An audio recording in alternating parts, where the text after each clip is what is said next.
Sa ating police report, 422,000 pesos na halaga ng shabu na samsam na naman po sa magkahiwalay na operasyon po sa bayan ng Kalasyaw. Para sa police report na yan, kasama natin Idol Aaron Navelgas. 104.7 IFM Report.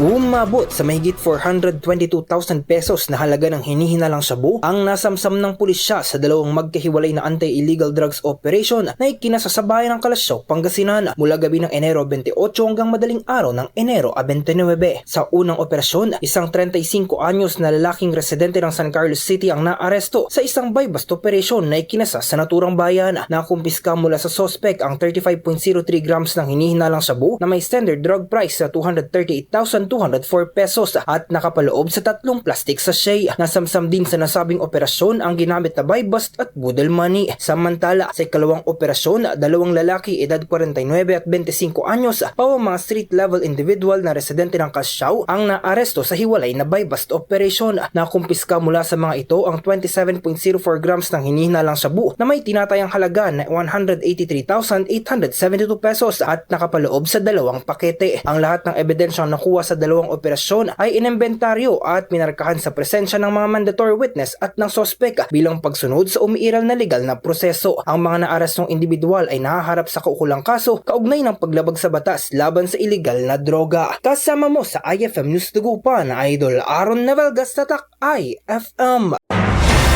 IFM News. IFM News. IFM News.